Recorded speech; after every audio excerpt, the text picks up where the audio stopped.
Sure. Here's the first section of your story, crafted with sharp humor and a focus on quality.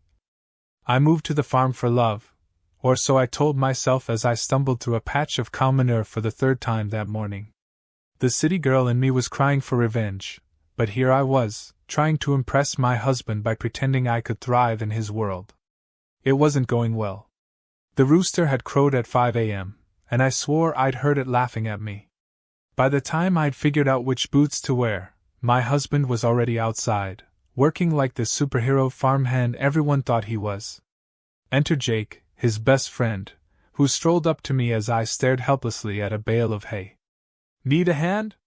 Jake's grin was so wide I could practically see his molars. No, I lied, yanking at the hay and succeeding only in ripping my glove. Jake leaned on the fence, his shirt just tight enough to suggest he was auditioning for some kind of farm boy calendar. City hands? He teased. They're not made for farm work. Neither is my patience. I snapped, but my sarcasm slid off him like water off a duck's back. Jake was the guy who couldn't flirt with a plant without making it blush. It wasn't that he wasn't attractive, he was, but his confidence was like a runaway tractor, plowing through anyone who crossed its path. He wasn't here to help, he was here to amuse himself at my expense. Careful with that hay, he said, winking. Might break a nail. I threw him a glare that could have wilted the crops, but he just laughed and walked off, leaving me alone with the hay bale and my bruised pride. By the time breakfast rolled around, I'd given up on chores and was trying to scrape mud off my boots. My husband, bless his heart, kissed me on the forehead without noticing the disaster I'd become. Jake's gonna stick around and help you today, he said, biting into a piece of toast. Oh, great, I muttered. Because humiliation is exactly what I needed. Jake sauntered back in, his presence as subtle as a neon sign. Don't worry, he said. I'll go easy on you. Farm life isn't for everyone. I wanted to stab him with a butter knife. Later, as I fumbled with the latch on the chicken coop, Jake appeared out of nowhere. Need help? He asked, his tone suggesting he already knew the answer. Nope, I got it, I replied, tugging harder at the latch. It finally gave way, and the door flew open, releasing a flurry of chickens. They scattered like a tornado had hit, and Jake just stood there, grinning. Good start, he said, clapping me on the back. Do you ever stop talking? I snapped. Do you ever stop making my day? He shot back, his grin widening. I chased the chickens around the yard, Jake's laughter echoing in the background. By the time we got them all back in the coop, I was sweaty, dirty, and ready to commit murder. As we walked back to the barn, Jake glanced at me and said, You're funnier when you're mad. Yeah? You're less annoying when you're silent, I retorted. You'd miss me if I stopped, he said, and I hated that he wasn't entirely wrong. That night, as I collapsed into bed next to my husband, I wondered if I'd survive another day of Jake's endless teasing. My husband kissed my forehead and said, You're doing great, you know. Jake told me you've got potential. I groaned. Potential? At what? Being the punchline of Jake's jokes. Still, I smiled. If nothing else, at least life on the farm wasn't boring. The next morning, I was determined to prove I wasn't completely useless on the farm. My husband had gone off to tend to the fields, leaving me to tackle the barn chores. That was mistake number 1. Mistake number 2 was Jake showing up just as I was trying to figure out how to milk a cow. You're really going for it, huh? He said, leaning casually against the barn door with that same infuriating grin. I don't remember asking for an audience. I shot back, clutching the milking pail like it was a weapon. Relax, he said, sauntering over. I'm here to help. I didn't trust that for a second. Jake's idea of helping usually involved creating a situation that made him laugh at my expense. Still, I had no clue what I was doing, and the cow was glaring at me like I owed it money. Fine, I muttered. Show me. Jake crouched down beside me and took hold of the cow's udder with a confidence I couldn't decide was impressive or unsettling. It's all in the grip, he said, his voice dripping with mock seriousness. Firm, but not too tight. You don't want to scare her. Spare me the life lesson, I muttered, trying to ignore the suggestive tone in his voice. You're no fun, he said, smirking. Okay, watch closely. You want to start at the top and work your way down, like this. The way he demonstrated was deliberate. Too deliberate. I could feel my face heating up, and Jake was clearly enjoying every second of it. Your turn, he said, sitting back with a look that dared me to mess it up. I grabbed the udder, trying to copy what he'd done, but the cow let out a low, irritated moo. Jake chuckled. Not so easy, is it? Shut up, I muttered, trying again. This time, I got a small squirt of milk into the pail, but my triumph was short-lived. The cow shifted suddenly, and my hand slipped, sending a stream of milk straight into Jake's face. For a moment, there was silence. Then Jake burst out laughing, wiping his face with the sleeve of his shirt. Didn't think you'd get me wet this early in the day, he said, his grin widening. Oh, grow up, I snapped, though I couldn't stop myself from laughing too. As I reached for the pail, the cow, clearly over it, kicked out with her back leg, knocking the bucket over and splashing both of us with milk. Jake was practically doubled over with laughter now, and I was seriously considering abandoning the farm and running away to join a circus. You've got a real gift, he said between laughs. First mud, now milk. What's next, manure? Don't tempt me, I said, glaring at him. As if on cue, Mrs. Pearl's voice cut through the barn. Well, isn't this cozy? She said, standing in the doorway with a look that could curdle cream. I froze. Jake, of course, didn't miss a beat. Hey, Mrs. Pearl, he said, grinning like he hadn't just been caught in what looked like a compromising position. Care to join the lesson? Mrs. Pearl sniffed, her eyes narrowing. I knew something was going on, she said, her tone dripping with judgment. Something's going on, all right, Jake said, winking at me. She's a natural. If looks could kill, the one I shot him would have sent him straight to the afterlife. But Mrs. Pearl didn't seem to find it funny. She muttered something about disgraceful behavior, and stormed off, leaving me mortified and Jake thoroughly amused. You know she's going to tell the whole town, right? I said, my voice somewhere between panic and exasperation. Let her, Jake said, shrugging. What's life without a little scandal? I groaned, burying my face in my hands. You're impossible. And you're fun to mess with, he said, giving me a playful nudge. By the time we cleaned up the mess and got the cow milked, I was too tired to care about the gossip that was undoubtedly spreading like wildfire. Jake, on the other hand, seemed to thrive on it. You know, he said as we walked out of the barn, if you ever want more lessons, you know where to find me. Don't hold your breath, I muttered, though I couldn't help but smile. As much as I hated to admit it, life on the farm was starting to grow on me, chaos, Jake, and all.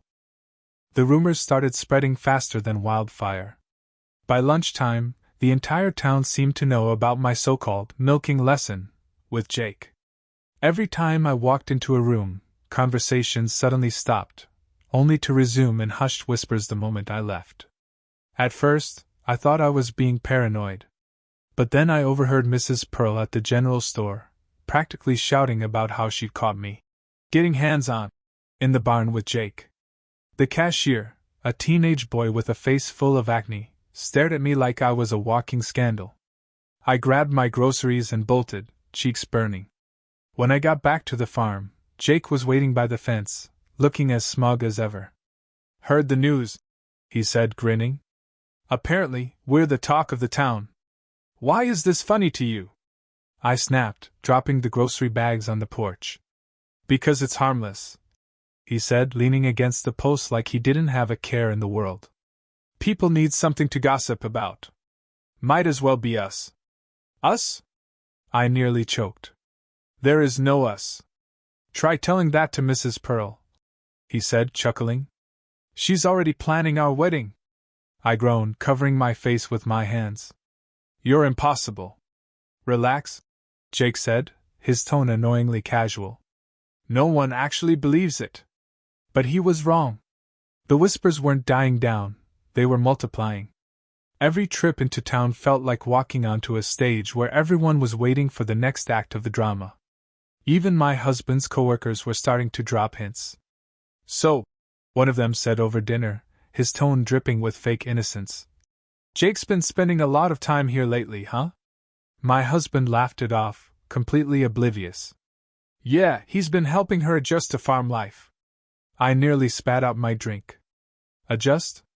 If by adjust, he meant surviving Jake's endless teasing while the entire town painted me as some kind of barnyard seductress, then sure, I was adjusting.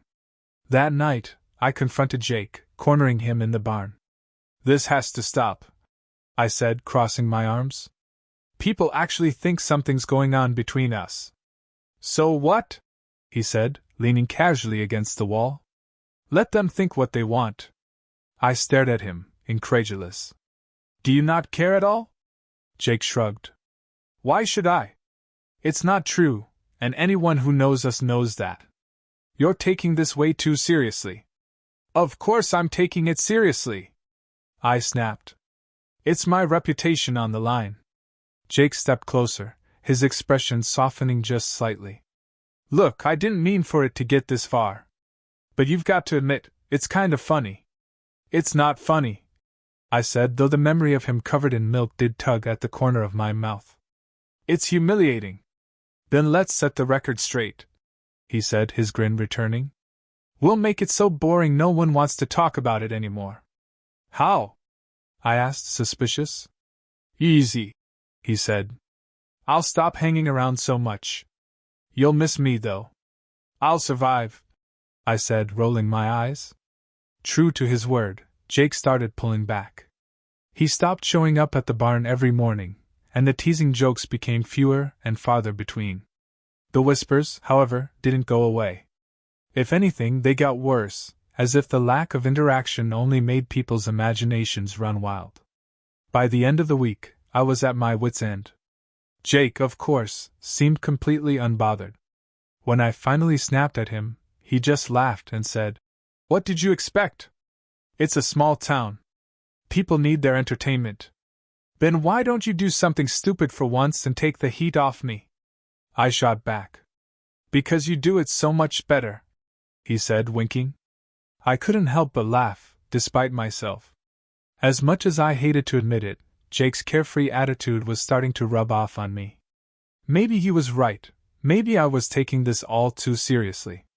That realization hit me like a bucket of cold milk. And for the first time since this whole fiasco started, I found myself laughing at the absurdity of it all. If Mrs. Pearl wanted to think I was some kind of femme fatale, so be it. I wasn't going to waste any more energy trying to prove her wrong.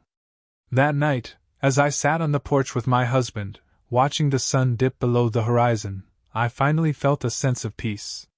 Sure, the town might be buzzing with gossip, but in the end, it didn't matter. What mattered was the life we were building here, chaotic, messy, and full of moments I'd never trade for anything. And Jake? Well, he'd always be Jake. Annoying, charming, and completely impossible. But maybe, just maybe, that wasn't such a bad thing after all. The gossip had finally started to settle, but life on the farm remained anything but quiet. Jake still dropped by occasionally, though now it was less about helping and more about keeping himself entertained. My husband, blissfully unaware of the circus he'd inadvertently started, continued to praise Jake for being such a good friend. It was a warm afternoon when Jake found me struggling with the tractor. My husband had asked me to help haul some supplies, and naturally, the machine decided to rebel. I was muttering curses under my breath when Jake appeared, his trademark grin plastered across his face. "Need a hand?" he asked, leaning against the tractor like he owned it. "No," I snapped, yanking on a lever that refused to budge. Jake tilted his head, clearly amused. "You know, it's okay to admit defeat. Machines have feelings too." I glared at him. "If you're not going to help, go bother someone else." "Fine," he said, stepping closer. "But if I fix it, you owe me." "Owe you what?" He smirked. "A smile. Maybe even a thank you." I rolled my eyes but stepped aside, letting him fiddle with the controls.